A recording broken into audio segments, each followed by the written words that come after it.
So today, I think we're gonna go ahead and start the manual swap on the E30.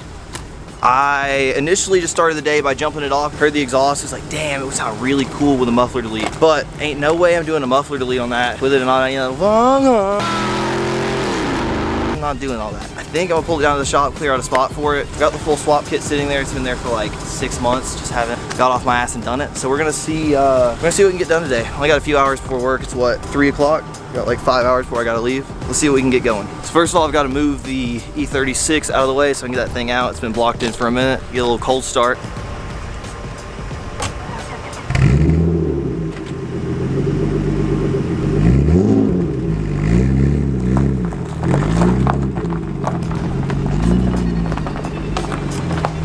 Now hopefully this will be the last time this car moves with an automatic transmission in it. Could change my mind in like 15 minutes when I get down to the shop. I might lose motivation, but we're gonna see what happens. Because ideally, this will be the last time it moves with an automatic transmission in it. So just to give you guys a little rundown of the car, is a 87 325i automatic drop top. I know, the least, I mean, it could be a 4-cylinder. It's better than like, what is it, 318 or 320i? I don't remember what it is. Through these BBS reps on it. Missing a center cap back here, which tells everyone their reps, because then you can see the universal lugs, but we won't talk about that. Pretty clean interior though, all original. I did dye the carpet black because it had some stains on it. Kind of regret it. The tan kind of looked better, cleaner, but you know, can't go back now. And you know, the essentials. Threw 212s in it. You know, first step you gotta do anytime you buy a car. The largest sub box you can fit in the trunk is the sub box that you need. So now I've got to tackle this issue though, the fact that my shop looks like someone just raided it. I have zero organization skills. So let's see how much of this I can get cleared out and get that right here. This is gonna be disgusting. I don't know how long this has been down here. A protein shake. I decided to set it outside and not think about it again for like another 3 months. You ever clean out your shop and you're like, oh yeah, I've been looking for this. And it's just covered in mold now. But I just stepped on a floor mat and it filled my shoe with water. So I gotta go change my shoes now.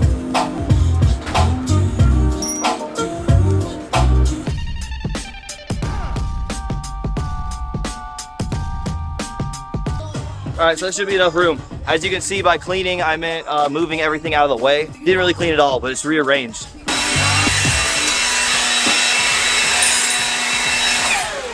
Good as new. Now the battery's dead. Be right back.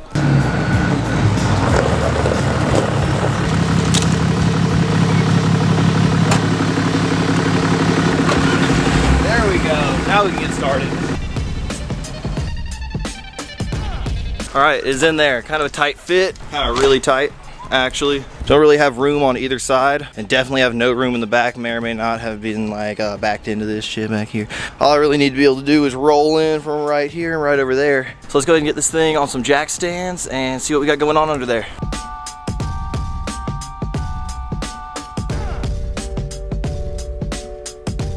All right, so it is in the air. Let's get under there. So this is the trans we're gonna be putting in here. I got a box of parts somewhere. Here's the parts box. I got the pedal assembly in there, clutch lines, slave cylinder master. I've got a drive shaft somewhere. But I think I'm gonna switch over to the iPhone for the rest of this video just because it's gonna be easier to get underneath there. You know, you can't really see too much. Actually, it's not bad.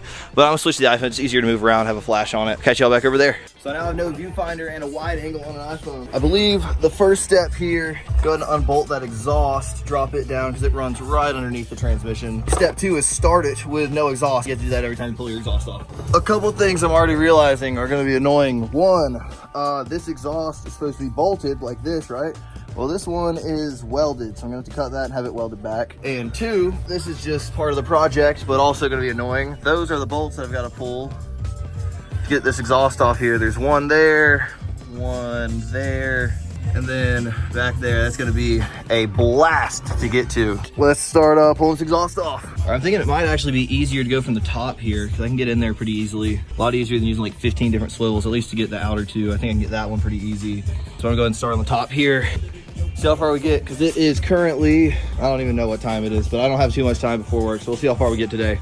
All right, update. I changed my mind. I'm already gonna have to cut and have that welded anyways. Might as well just cut right there also, since it's dead straight. I can just slide some, looks like 2 1/4 inch, so I'll get some 2.5 inches for exhaust.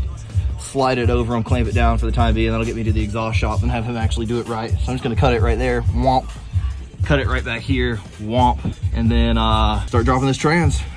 All right, back to the real camera. Change the plans. I'm not gonna cut it there. I don't think it's gonna clear the bell housing. If I cut it there when it's coming down, I'm just gonna suck it up and do it the right way. It looks like I'm gonna be pulling those bolts down there. As you can see, it's going exactly to plan. Nothing has gone wrong at all. We've had to bust out the exhaust removal tool. It's going well. I did most of it off camera. Got the, well, I guess it'd be the header off the manifold. Got that off though. It is welded like I showed earlier underneath there. Other than that, it's going well. Had to cut off both the bolts where the mid pipe connects to the axle back. Both of those rounded right off. So I had to cut those off. Other than that, it's going well. Got all the manifold bolts off. Just got to cut this last bolt off, then we can get the exhaust out of the way, drop that drive shaft, disconnect trans lines, start bringing the trans down. I'd love to get the stock automatic out today. I doubt I'm even going to get the manual in place, but if I can get the automatic out, I'll be very happy. All right, so after an embarrassing amount of time, I got the exhaust out of there. So now we're looking like this. We actually get to everything now.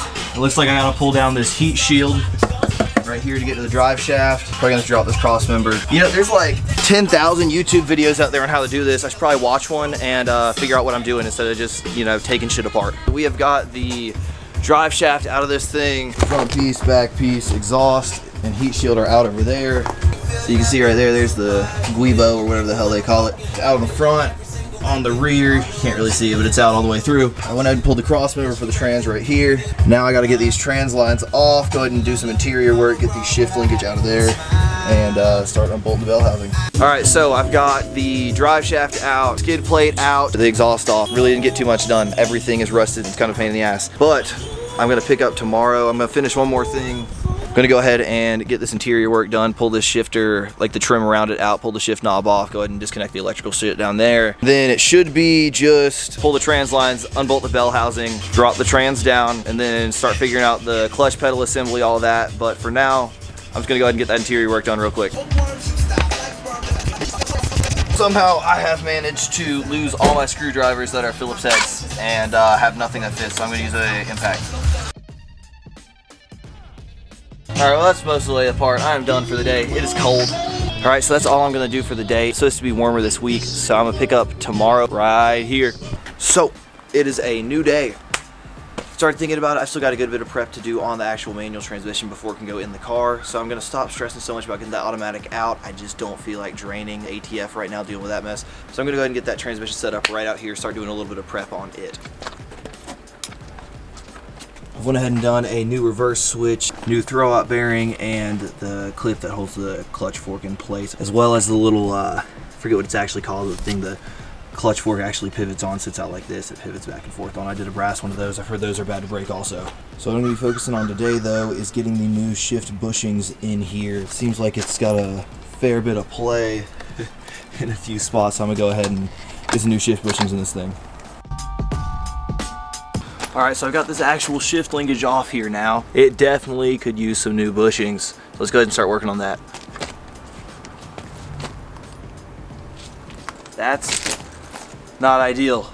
This is supposed to be, you know, one piece. Alright, so I think that's going to be it for this video. I have lost all motivation for the day. So I'm going to pick up in the next video. I might go ahead and pull the trans lines off, drop the trans, have it ready for this one to go and maybe get the pedal assembly in place. But for now, I think I'm gonna call it for the day.